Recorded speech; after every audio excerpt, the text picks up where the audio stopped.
بسم اللہ الرحمن الرحیم اومن کان میتا فاحییناہ وجعلنا له نورا یمشی به فی الناس کمن مثله فی الظلمات لیس بخارج منها اومن کان میتا، کیا اور جو شخص تھا مردہ، فاحییناہ پس ہم نے اسے زندہ کر دیا، وجعلنا له نورا اور بنا دیا ہم نے اس کے لیے نور، یمشی بہ فی الناس وہ چلتا ہے اس نور کے ذریعے لوگوں میں، کمن مثلہ فی الظلمات لیس بخارج منها کیا وہ اس شخص کے کیا اس کی مثال اس شخص کی طرح ہو سکتی ہے، کیا وہ اس شخص کی طرح ہو سکتا ہے جس کی مثال یہ ہو کہ وہ اندھیروں میں ہے، لیس بخارج منها کہ وہ اس سے نکل بھی نہیں سکتا۔ اللہ تعالیٰ یہاں دو لوگوں کا تقابل کر رہے ہیں۔ ایک شخص وہ ہے جو پہلے گمراہ تھا، اندھیروں میں تھا، اندھیروں کی اتھاہ گہرائیوں میں، کفر و ضلالت میں ڈوبا ہوا تھا، جس کو اللہ تعالیٰ نے یہاں میت سے تعبیر کی ہے۔ جو شخص اللہ کو ماننے والا ہے، نبی کریم صلی اللہ علیہ وسلم کو اللہ کا نبی تسلیم کرتا ہے، اللہ نے ہم سب کو پیدا کیا ہے، تو اللہ نے جس کام کے لیے ہمیں پیدا کیا ہے وہ اپنے مقصد زندگی کو مانتا ہے، سمجھتا ہے، پہچانتا ہے، اور وہ اللہ کو اپنا رب مانتے ہوئے اللہ کے سامنے سر جھکانے کا دعویٰ کرتا ہے، تو ایسا شخص تو زندہ ہے، ایسا شخص تو ہدایت یافتہ ہے، ایسا شخص تو اللہ کو اپنا رب تسلیم کرتے ہوئے اللہ وحدہ لا شریک کی اطاعت کرنے پر آمادہ ہے، اللہ کے ہر حکم کے سامنے سر جھکانے پر آمادہ ہے۔ تو ایسا شخص تو اپنے مقصد زندگی کو پہچاننے کی وجہ سے وہ گویا کہ اب زندہ ہے وہ۔ اور دوسرا شخص وہ ہے کہ وہ کفر و ضلالت میں ہے، گمراہیوں میں ہے، تاریکیوں کی اتھاہ گہرائیوں میں ہے، اپنے مقصد زندگی کو ہی نہیں پہچان رہا، جس خالق نے اسے پیدا کیا ہے اس خالق کو ہی نہیں پہچانتا، اسی اللہ کا منکر ہے، یا اس اللہ کو مان لیتا ہے ظاہری طور پر لیکن اللہ کے احکامات کو ماننے کو تیار نہیں ہے، تو ایسا شخص مردہ ہے۔ جو شخص مسلمان ہے وہ زندہ ہے، وہ دیکھنے والا ہے، وہ اپنے اعضاء جو اللہ نے دیے ہیں اسے، وہ اپنے ان اعضاء سے فائدہ اٹھاتا ہے، وہ زبان سے بولنے والا ہے، وہ کانوں سے سننے والا ہے، آنکھوں سے دیکھنے والا ہے، دل سے تدبر کرنے والا ہے۔ اور جو شخص اپنے مقصد زندگی کو بھلائے ہوئے ہے، غفلت میں ہے، اللہ کو بھولے ہوئے ہے، اللہ کے احکامات ماننے کو تیار نہیں ہے، تو گویا کہ ایسا شخص وہ مردہ ہے، حقیقت میں اس کا دل مردہ ہے، وہ مردہ ہے، وہ اللہ نے جو اس کو صلاحیتیں دی ہیں وہ ان صلاحیتوں کو اللہ کے حکم کے مطابق استعمال کرنے کے لیے تیار نہیں ہے۔ اس کی زبان ہے منہ میں لیکن وہ گونگے کی طرح ہے، وہ زبان حق نہیں بولتی، حق نہیں اگلتی۔ اس کے کان ہیں لیکن وہ بہرے کی طرح ہے، وہ اپنے کانوں سے حق سننے کو تیار نہیں ہے، جب اس کو حق بات کی جاتی ہے وہ کان بند کر دیتا ہے، جیسے اس کے کانوں پر بوجھ ہے۔ اس کو اللہ نے آنکھیں دی ہیں لیکن وہ اندھے کی طرح ہے کہ اللہ نے آنکھیں دی ہیں، وہ آنکھوں سے اللہ کی نشانیوں کو، حق کو دیکھنے کو تیار نہیں ہے، اگر دیکھ بھی لیتا ہے تو غور کر کے اس پہ غور کر کے اللہ کی پہچان حاصل نہیں کرتا۔ اللہ نے دل دیے ہے لیکن وہ بے وقوف کی طرح، جانوروں کی طرح اپنے دل کو، اپنے عقل کو استعمال ہی نہیں کرتا۔ تو ایسا شخص بہرا ہے، گونگا ہے، اندھا ہے، ایسے شخص کو زندہ کہنا بھی ایک زندگی کی توہین ہے، تو ایسا شخص مردہ ہے۔ تو اللہ فرماتے ہیں کہ ایک شخص مردہ تھا، پھر اللہ نے اسے زندہ کر دیا۔ اللہ فرماتے ہیں ہم نے اسے زندہ کر دیا، یعنی وہ کفر و ضلالت میں تھا، وہ تاریکیوں کی اتھاہ گہرائیوں میں تھا، گویا کہ مردہ تھا، بس ہم نے اسے زندہ کر دیا، یعنی ہم نے اسے ہدایت دے دی اسلام کی۔ وجعلنا له نورا ہم نے اس کے لیے ایک نور بنایا، یمشی بہ فی الناس کہ وہ اب اس نور کی روشنی میں لوگوں میں چلتا ہے۔ ایک مسلمان ہے، اس کا ایک مقصد زندگی واضح ہے، ایک طرز فکر ہے اس کا، ایک اس کا سوچنے کا انداز ہے، ایک اس نے اپنے زندگی کا مقصد طے کر لیا ہے۔ اب اس میں اور کافر میں زمین و آسمان کے فرق ہے۔ کافر ہر بات میں اپنی منمانی کرتا ہے، اللہ کے احکامات کو مد نظر نہیں رکھتا۔ مسلمان ہر چیز میں یہ دیکھتا ہے کہ میرے رب کا مجھ سے تقاضا کیا ہے، پھونک پھونک کے قدم رکھتا ہے، کوئی کام کرنے لگتا ہے دیکھتا ہے پہلے کہ وہ صحیح ہے کہ غلط ہے، اگر صحیح بھی ہو تو وہ دیکھتا ہے کہ کتنا صحیح ہے، کس کس حصے پر نبی کریم صلی اللہ علیہ وسلم کی مہر ہے۔ ایک مسلمان جو ہے وہ قدم قدم پر ایک نور اس کے پاس ہوتا ہے، وہ اس نور کی روشنی میں ایک ایک قدم طے کرتا ہے۔ نماز پڑھتا ہے تو وہ دیکھتا ہے نماز کیسے پڑھنی ہے، اللہ کی عبادت کیسے کرنی ہے۔ زکوٰۃ دیتا ہے تو دیکھتا ہے کہ اللہ کا زکوٰۃ کے بارے میں کیا حکم ہے۔ روزہ رکھتا ہے تو دیکھتا ہے اللہ کا روزہ کے بارے میں کیا حکم ہے۔ من مانی کہیں بھی نہیں کرتا ہے۔ حج کرتا ہے تو دیکھتا ہے اللہ نے جو مناسک حج سکھائے ہیں اس کے مطابق میں نے حج کرنا ہے۔ نکاح طلاق کے معاملات ہیں، وہ دیکھتا ہے کہ اس بارے میں اللہ اور اللہ کے رسول کے کیا احکامات ہیں۔ لوگوں کے ساتھ معاملات ہیں، تعلیمی سسٹم ہے، معاشی سسٹم ہے، رسم و رواج ہے، بین الاقوامی معاملات ہیں، اس کا سوچنے کا انداز ٹوٹلی ڈیفرنٹ ہے۔ وہ ایک نور کی روشنی میں چلتا ہے لوگوں کے درمیان۔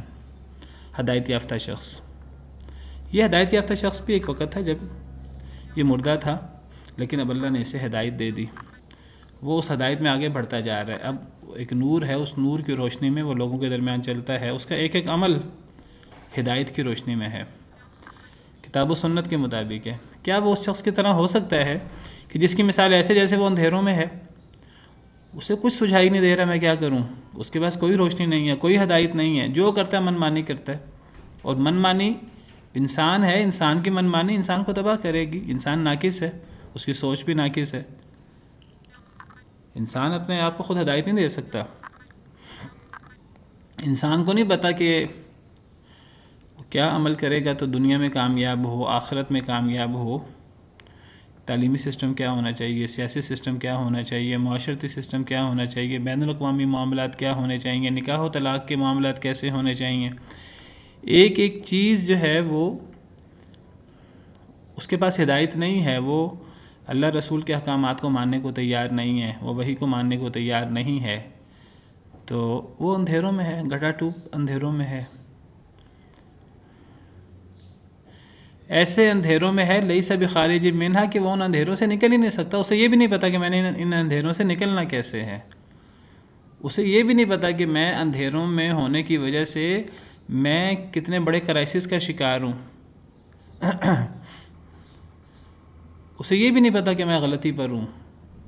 وہ جتنا غلطی پر ہے اور جتنا اندھیروں میں ہے وہ اتنا اپنے آپ کو فن خواں سمجھ رہا ہے، اتنا وہ اپنے آپ کو اللہ کا بالمقابل سمجھ رہا ہے، اللہ سے مقابلہ کرنے کو، اللہ رسول سے جنگ کرنے کو تیار ہے۔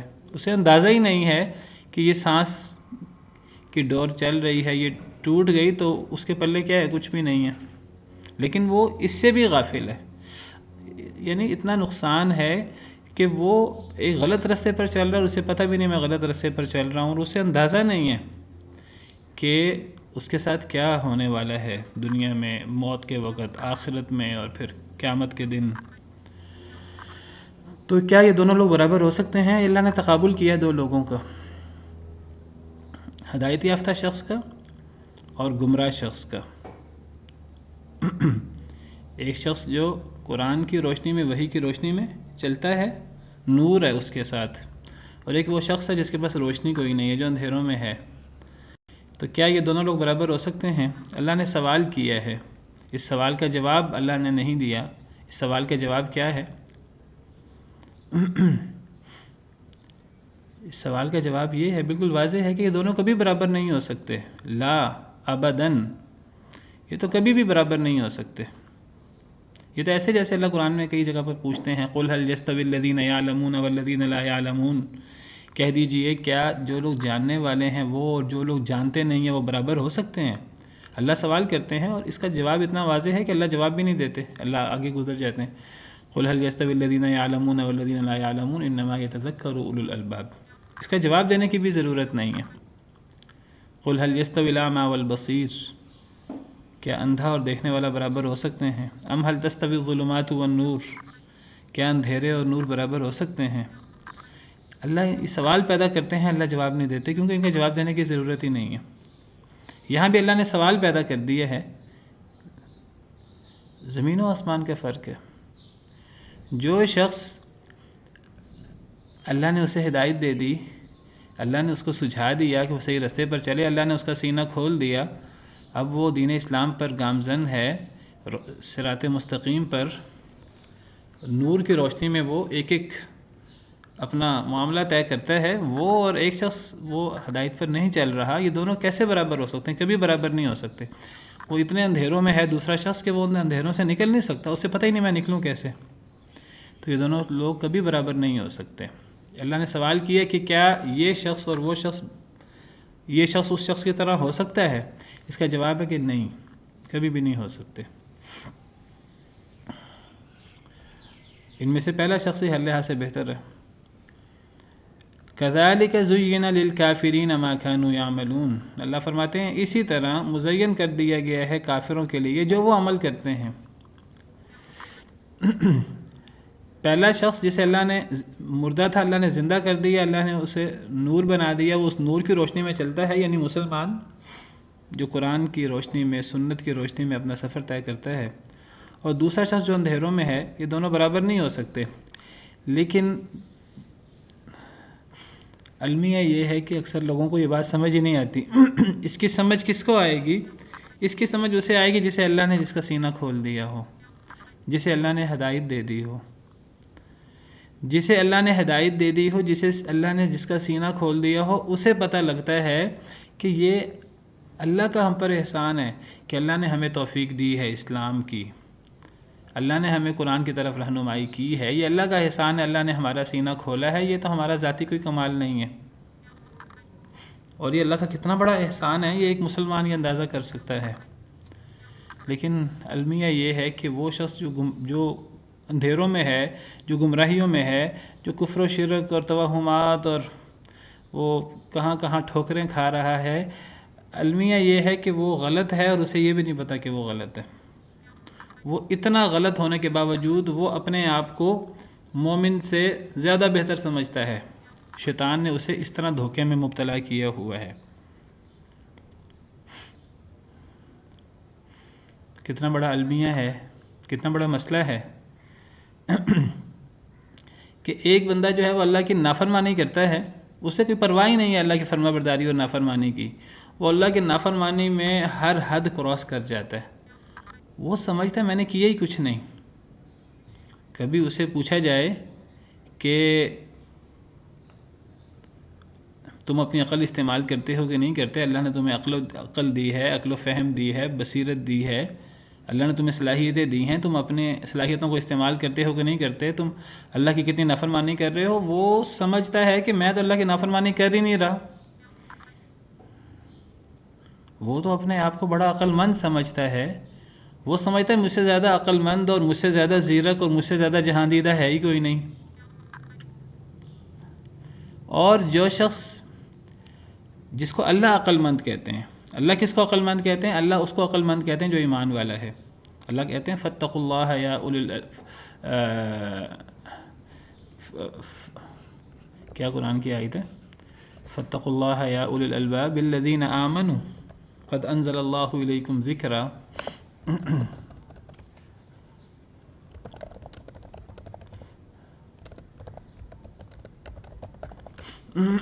سورہ طلاق کی آیت ہے، ہاں جی، سورہ طلاق آیت نمبر 10۔ اللہ فرماتے ہیں فَاتَّقُوا اللَّهَ يَا أُولِي الْأَلْبَابِ، اللہ سے ڈرو اے عقل والو، وہ لوگ جو ایمان لائے ہو۔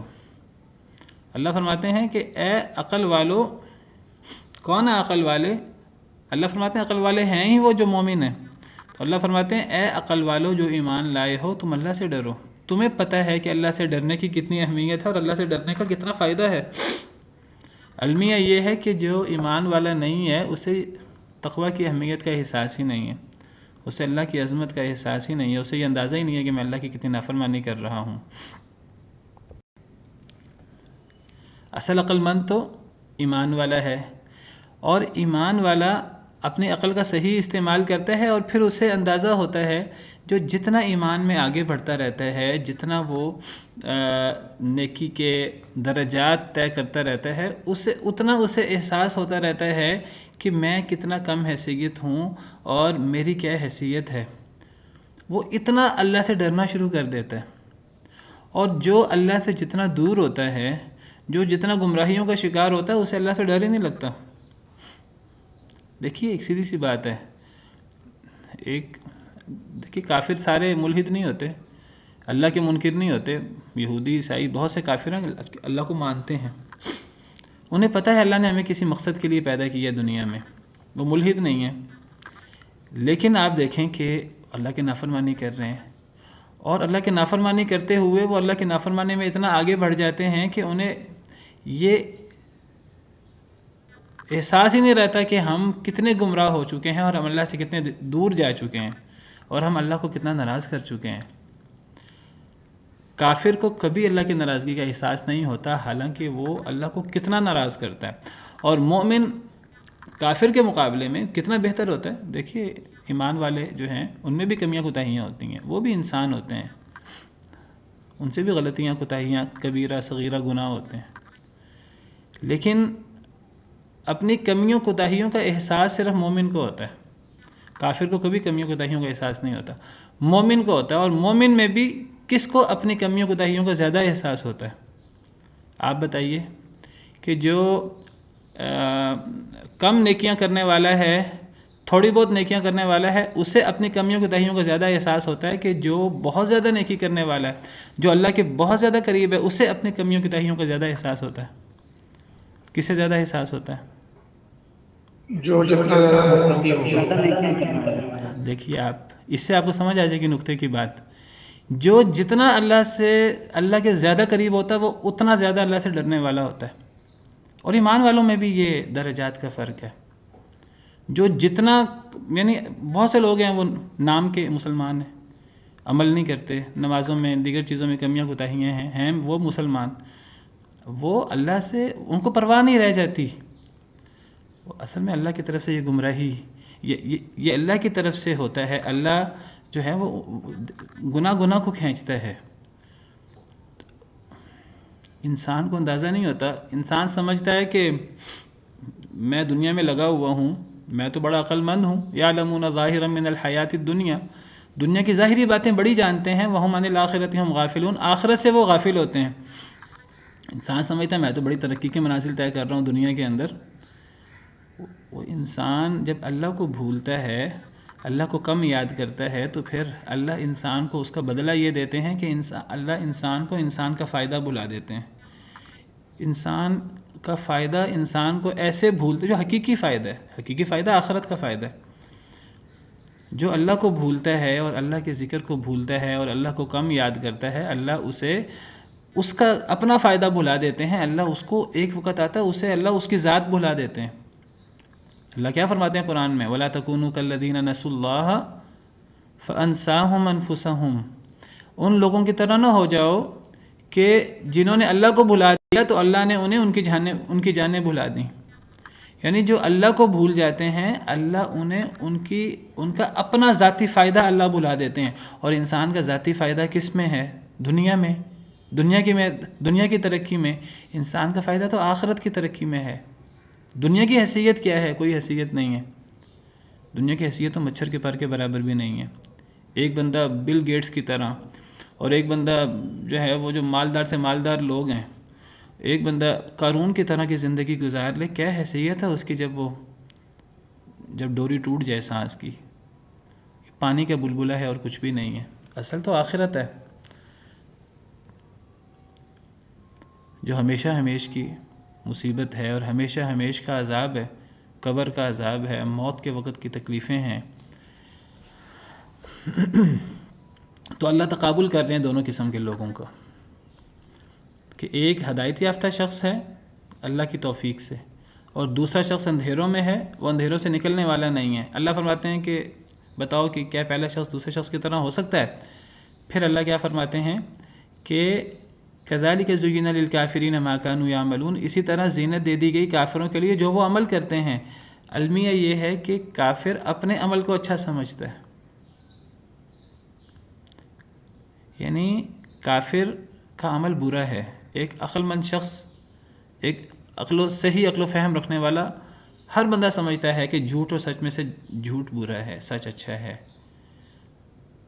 ظلم میں اور عدل میں ظلم برا ہے، عدل اچھا ہے. اللہ کی اطاعت میں اور اللہ کی نافرمانی میں، اللہ کی اطاعت اچھی چیز ہے، اللہ کی نافرمانی بری چیز ہے. یہ ایسی باتیں جس کا ہر بندے کو پتہ لگتا ہے. لیکن جب ایک بندہ گناہ میں اتنا مبتلا ہو جاتا ہے، وہ کئی دفعہ وہ ان احساسات سے ماورا ہو جاتا ہے، بلکہ وہ اپنے اللہ کی نافرمانی کو اور اپنے ظلم کو اور اپنے جھوٹ کو اور ان تمام چیزوں کو وہ کئی دفعہ اس کے لیے یہ چیزیں مزین کر دی جاتی ہیں. شیطان اس کے لیے ان چیزوں کو مزین کرتا ہے. اور پھر یہ ہماری بحث ہو چکی ہے کہ ان چیزوں کی نسبت اللہ کی طرف بھی ہو جاتی ہے.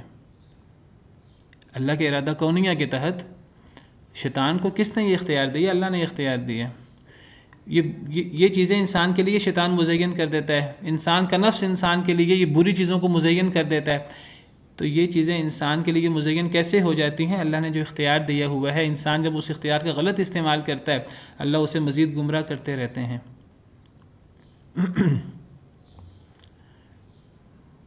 تو سب سے بڑا اللہ کا عذاب اگر آپ سمجھ لیجئے، اللہ کی مار اگر آپ سمجھیے، یہ جو کئی دفعہ تکلیفیں آتی ہیں، آزمائشیں آتی ہیں، یہ تو اللہ کی رحمت ہوتی ہے. ہم قرآن کریم میں ہم نے پیچھے پڑھا، یہ جو مصیبتیں آتی ہیں یہ تو اللہ تعالیٰ بھیجتے ہیں تاکہ لوگ گڑ گڑائیں اللہ کے سامنے. ہم سمجھتے ہیں کہ یہ اللہ کا عذاب ہے. اللہ کا عذاب یہ نہیں، اللہ کا عذاب یہ ہے کہ انسان اللہ کا نافرمان ہو اور انسان سمجھے میں تو بڑا عقل مند ہوں، دیکھو میں دنیا کے معاملات کتنے اچھے طے کرتا ہوں. اس کے برے اعمال اس کے لیے مزین ہو جائیں، اس کے برے اعمال اس کے لیے مزین کر دیے جائیں. انسان کو احساس نہ ہو کہ میں کتنا اللہ سے دور ہو گیا ہوں اور میں نے اپنی ذات کا کتنا نقصان کر دیا ہے، اپنے پاؤں پہ کتنی کلہاڑی مار دی ہے میں نے، انسان کو اندازہ ہی نہیں ہوتا. ایک اور آیت کریمہ میں اللہ تعالیٰ ہیں افمن زین له سوء عمله فرآہ حسنا، سورہ فاطر آیت نمبر 8. کیا پس وہ شخص جس کے لیے اس کا برا عمل مزین کر دیا گیا ہے، وہ اپنے برے عمل کو اچھا سمجھ رہا ہے. کئی لوگ ہیں اللہ معاف کرے، اللہ معاف کرے، اللہ سے توبہ کرنی چاہیے، اللہ سے معافی مانگنی چاہیے. وہ قتل و غارت کرتے ہیں، ہر قسم کا ظلم و زیادتی کرتے ہیں دوسروں پر، غریبوں پر، مد مقابل پر، اور وہ بڑے فخر سے دوسروں کے سامنے اس کا اظہار کرتے ہیں. کئی لوگ دھوکہ دہی اور فراڈ اور ڈاکہ زنی اور چوری چکاری اور ہر غلط فحاشی کام، ہر غلط کام میں مبتلا ہوتے ہیں اور دوسروں کے سامنے بڑے فخر سے اپنے کارنامے بیان کر رہے ہوتے ہیں. وہ گویا کہ اپنے برے اعمال ان کے لیے مزین ہو جاتے ہیں، وہ برے اعمال کو اچھا سمجھتے ہیں. بش، مجھے یاد ہے جارج بش جو ہے امریکہ کا صدر، جب یہ سارا عراق وغیرہ کا معاملہ ہوا تو وہ یہ قتل و غارت لاکھوں لوگوں کو اس نے قتل کیا اور باعث بنا. تو وہ میں نے سنا اس کا بیان کہ وہ سمجھ رہا تھا کہ اس نے ایز اے کرسچن اس نے بڑا اچھا عمل کیا ہے، کروسیڈ اور یہ چیزیں وہ چیزیں. ایک ظلم کیسے اچھی چیز ہو سکتی ہے؟ کئی دفعہ کئی مسلمان، اللہ معاف کرے، وہ اسلام کے نام پر دوسروں کی گردنیں اتار رہے ہوتے ہیں، دوسروں پر ظلم و تشدد کر رہے ہوتے ہیں اور وہ اللہ کی سری نافرمانی کر رہے ہوتے ہیں اور وہ سمجھ رہے ہوتے ہیں کہ ہم بڑا اچھا کام کر رہے ہیں. کئی دفعہ ایک انسان بدعات میں مبتلا ہوتا ہے، وہ اللہ کو ناراض کر رہا ہوتا ہے اور وہ سمجھتا ہے میں اللہ کو بڑا راضی کر رہا ہوں. اس سے بڑا اللہ کا وبال اور اللہ کی سزا کیا ہو سکتی ہے؟ کیا پس وہ شخص جس کے لیے اس کا برا عمل مزین کر دیا گیا وہ اس کو اچھا خیال کرتا ہے؟ فإن اللہ یضل من یشاء ویہدی من یشاء، اللہ تعالیٰ جسے چاہے گمراہ کر دیں، جسے چاہے ہدایت دے دیں. یہ اللہ نے گمراہ کیا ہے اسے. شیطان کی وجہ سے وہ گمراہ ہوا، اپنے نفس امارہ کی وجہ سے وہ گمراہ ہوا، اللہ کے دیے ہوئے اختیار کی وجہ سے وہ گمراہ ہوا. اس گمراہی کی نسبت اللہ کی طرف ہو سکتی ہے ارادہ کونیہ کے تحت. لمبی بحث ہے، میں دوبارہ اس بحث میں نہیں جانا چاہتا. اللہ جسے چاہے گمراہ کر دے کہ وہ اپنے برے اعمال اس کے لیے مزین ہو جائیں، جسے چاہے اللہ ہدایت دے دے. یہ اللہ کا کتنا بڑا کرم ہے. اگر ایک بندہ غلطی کرے، اسے احساس ہو جائے میں نے غلطی کی ہے، وہ اللہ کے سامنے گڑ گڑائے، اللہ کے سامنے توبہ کرے، کتنا بڑا اللہ کا احسان ہے. اور ایک بندے پر اللہ کی کتنی بڑی مار ہے کہ وہ گناہ کیے جا رہا ہے اور وہ سمجھ رہے ہیں میں اچھا کر رہا ہوں. وَكَذَلِكَ جَعَلْنَا فِي كُلِّ قَرْيَةٍ أَكَابِرَ مُجْرِمِيهَا لِيَمْكُرُوا فِيهَا وَمَا يَمْكُرُونَ إِلَّا بِأَنفُسِهِمْ وَمَا يَشْعُرُونَ. اللہ فرماتے ہیں اسی طرح ہم نے بنایا ہر بستی میں بڑے بڑے مجرم لِيَمْكُرُوا فِيهَا تاکہ وہ مکر کریں اس میں. پیچھے ہم نے پڑھا کہ ہر نبی کے دشمن بنائے ہیں اللہ تعالیٰ نے پچھلے پیج میں. وَكَذَلِكَ جَعَلْنَا لِكُلِّ نَبِيٍّ عَدُوًّا شَيَاطِينَ الْإِنسِ وَالْجِنِّ. جس طرح ہر نبی کے پیروکار ہوتے ہیں، جانثار ہوتے ہیں، متبعین ہوتے ہیں، صحابہ کرام رضوان اللہ علیہم اجمعین اور دیگر نبی سے محبت کرنے والے لوگوں کی طرح، تو اسی طرح نبی کے بڑے بڑے دشمن بھی ہوتے ہیں، بڑے بڑے مخالف بھی ہوتے ہیں. جتنے بڑے جانثار ہوتے ہیں اتنے بڑے دشمن بھی ہوتے ہیں. شیطانوں میں سے بھی انسانوں کے شیطان اور جنوں کے شیطان تو بڑے بڑے مجرم ہوتے ہیں. اسی طرح اللہ یہاں بھی فرما رہے ہیں کہ وَكَذَلِكَ جَعَلْنَا فِي كُلِّ قَرْيَةٍ أَكَابِرَ مُجْرِمِيهَا. ہر بستی میں بڑے بڑے مجرم بھی ہوتے ہیں، ہر علاقے میں کفر کے امام ہوتے ہیں، چھوٹے مجرم بھی ہوتے ہیں، بڑے مجرم بھی ہوتے ہیں. لِيَمْكُرُوا فِيهَا تاکہ وہ اس میں مکر کریں، تاکہ وہ اس میں غلط تدبیریں کریں، تاکہ وہ اس میں اسلام کے خلاف، مسلمانوں کے خلاف، اللہ کے خلاف، رسول کے خلاف چالیں چلیں، تدبیریں کریں، اللہ کے نور کو بجھانے کی کوشش کریں. اللہ کہتے ہیں ہم نے بنائے ہر بستی میں بڑے بڑے مجرم. یہ وہی اللہ کے ارادہ کونیہ کی بات ہو رہی ہے.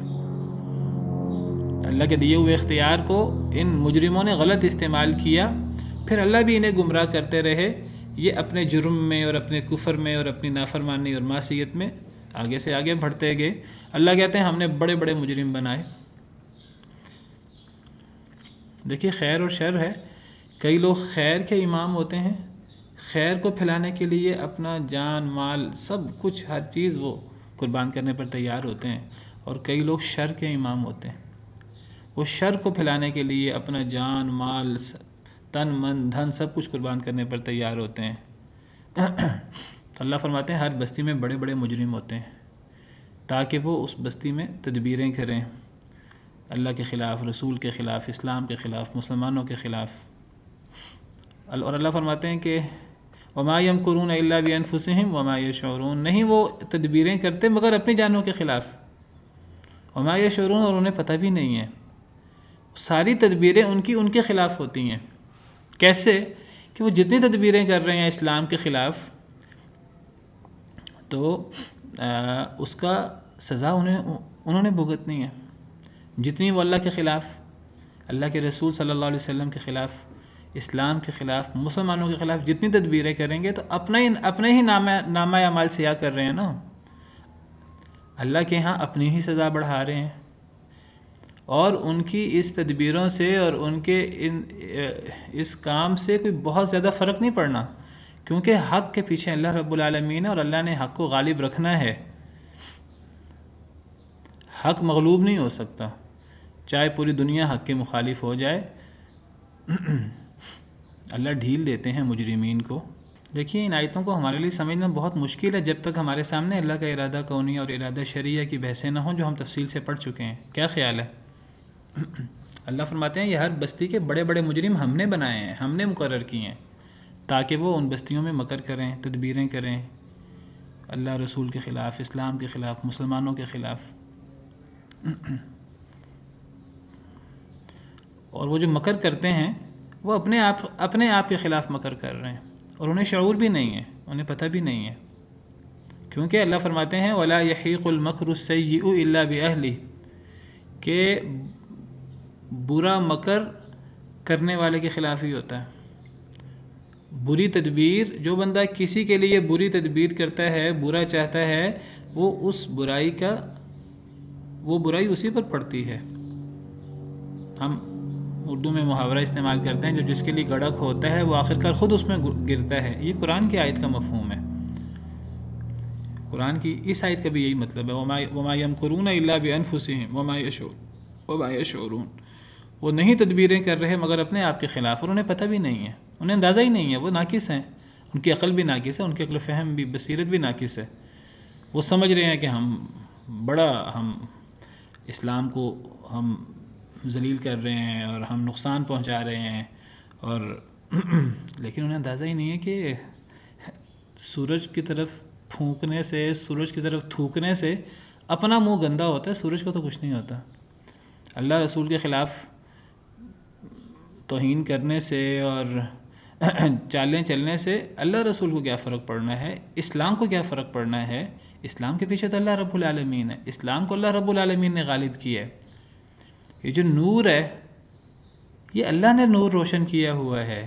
اللہ کے نور کو جو اتنا بڑا الاؤ ہے نور کا اور آگ کا، جو اللہ نے روشن کیا ہوا ہے ہدایت کی صورت میں، اسلام کی صورت میں، اللہ کے نور کی صورت میں، اس الاؤ کو کون بدبخت بجھا سکتا ہے؟ پوری دنیا مل کر اس الاؤ کو بجھانے کی کوشش کر لے، اس نور کو مدھم کرنے کی کوشش کر لے، اسلام کو مغلوب کرنے کی کوشش کر لے۔ الاسلام یعلو ولا یعلی علیہ، اسلام تو ہمیشہ غالب آتا ہے، اسلام پر کوئی غالب نہیں آ سکتا۔ حق ہمیشہ غالب آتا ہے، حق کو کوئی مغلوب نہیں کر سکتا۔ جاء الحق وزهق الباطل ان الباطل كان زهوقا، نبی صلی اللہ علیہ وسلم نے فرمایا تھا فتح مکہ کے موقع پر، لمبی محنت کی، ٹھیک ہے، فرمایا آخر کار جو اللہ کا وعدہ ہے والعاقبۃ للتقوی والعاقبۃ للمتقین، فرمایا جاء الحق، حق آ گیا اور باطل چلا گیا، باطل کا کام ہی جانا ہے۔ یریدون لیطفئوا نور اللہ بافواہہم واللہ متم نورہ ولو کرہ الکافرون، وہ اللہ کے نور کے الاؤ کو اپنی منہ کے پھونکوں سے بجھانے کی کوشش کرتے ہیں۔ پوری دنیا جتنے مرضی سازشیں کر لے اللہ رسول کے خلاف، اسلام کے خلاف، یہ اللہ کے نور کو اپنی منہ کی پھونکوں سے بجھانے کی کوشش کے مترادف ہے۔ یہ منہ کی پھونکیں ہیں، صرف پھونک سے کیا اتنا بڑا الاؤ نور کا وہ بجھ سکتا ہے؟ کبھی نہیں بجھ سکتا۔ یریدون لیطفئوا نور اللہ بافواہہم واللہ متم نورہ، اللہ نے تو اپنے نور کو پورا کرنا ہی کرنا ہے، ولو کرہ الکافرون، چاہے کافر ناپسند کریں۔ هو الذی ارسل رسولہ بالہدی ودین الحق لیظہرہ علی الدین کلہ، اللہ نے اپنے رسول کو ہدایت اور دین حق دے کر بھیجا تاکہ وہ اللہ کے دین کو، ہدایت کو تمام ادیان پہ غالب کر دے، تمام باطل ادیان پر۔ ولو کرہ المشرکون، اگر جو مشرک ناپسند کریں۔ اسلام پہلے بھی غالب آیا ہے، اسلام نے آگے بھی غالب آنا ہے۔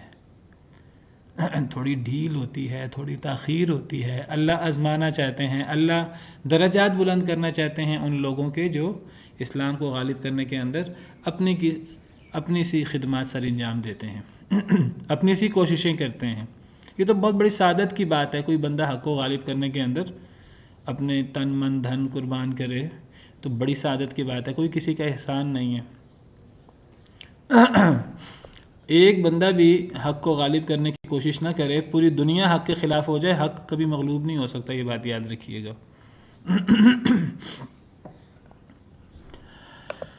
وَإِذَا جَاءَتْهُمْ آيَةٌ قَالُوا لَن نُؤْمِنَ حَتَّى نُؤْتَى مِثْلَ مَا أُوتِيَ رُسُلُ اللَّهِ، اور جب آتی ہے ان کے پاس کوئی نشانی، کوئی معجزہ، قالوا، وہ کہتے ہیں لن نؤمن، ہم ہرگز نہیں ایمان لائیں گے، حتی نؤتی مثل ما اوتی رسول اللہ، حتیٰ کہ ہمیں بھی دیا جائے اسی کی مثل جو دیا گیا اللہ کے رسولوں کو۔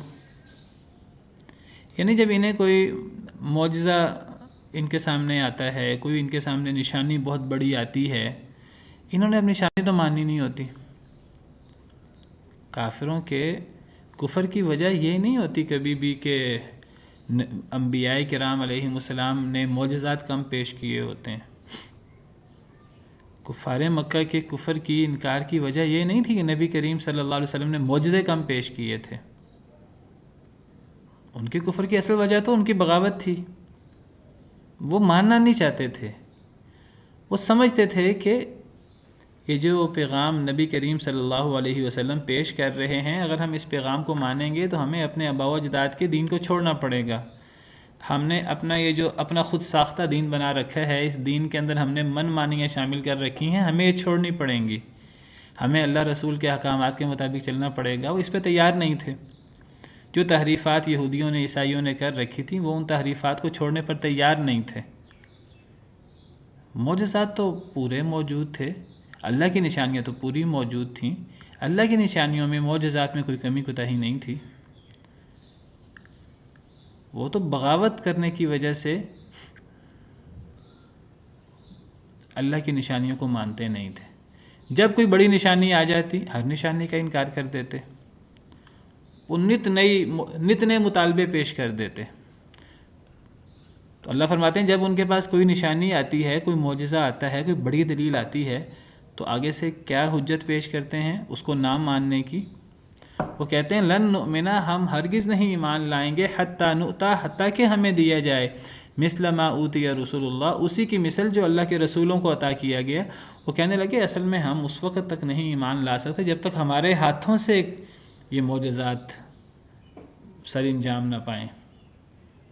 اگر حضرت موسیٰ علیہ السلام عصا پھینکتے تھے، وہ عصا سانپ بن جاتا تھا، ہمارے پاس ایک عصا ہونا چاہیے، ہم عصا پھینکے تو سانپ بنے۔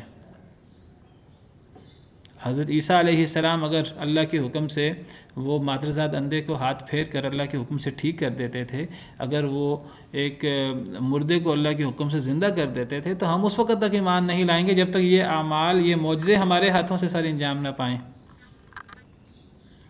ہم اس وقت تک ایمان نہیں لائیں گے جب تک ہمارے اوپر کوئی وحی نہ اترے، ہمارے اوپر کوئی کتاب نہ اترے۔ یہ کتنا غلط مطالبہ ہے۔ کیا اللہ تعالیٰ ہر ایک کوئی رسول بنا دیں، ہر ایک کوئی نبی بنا دیں؟ کیا اللہ تعالیٰ نے الٹپ بغیر کسی حساب کتاب کے، بغیر کسی علم و حکمت کے، اللہ تعالیٰ نے ایسے ہی کسی کو پکڑ کے رسول بنا دیے؟ نہیں۔ گویا کہ یہ تو رسول بننے کا دعویٰ ہے کہ ہم اس وقت تک ایمان نہیں لائیں گے جب تک ہم رسول نہ بنیں، ہم اس وقت تک ایمان نہیں لائیں گے جب تک ہم نبی نہ بنیں۔ اللہ فرماتے ہیں اللہ اعلم حیث یجعل رسالتہ، اللہ زیادہ جانتے ہیں کہ اللہ کہاں رکھیں اپنی رسالت کو۔ کیا مطلب ہے اس جملے کا؟ اس جملے کا مطلب یہ ہے کہ اللہ نے نبی اور رسول سوچے سمجھے بغیر نہیں بنا دیے۔ اللہ نے یہ نہیں کیا کہ آنکھیں بند کر کے جس طرح ہم کہتے ہیں بس جس پر ہاتھ آیا بس اس کو نبی اور رسول بنا دیا، ایسے نہیں کیا۔ اللہ نے بڑے ہی علم کے ساتھ اور بڑے حکمت کے ساتھ، بڑی دانائی کے ساتھ، جس کو اللہ نے بہتر سمجھا ہے اسے اللہ نے نبی اور رسول بنایا۔ تم اس قابل ہو کہ تمہیں رسول بنایا جائے، تمہیں نبی بنایا جائے، تو تم تو منکر ہو اللہ کے احکامات کے، سری منکر ہو، تو تمہیں اللہ کو بہتر پتہ ہے کہ اللہ کس کو رسول بنائے، کس کو نبی بنائے۔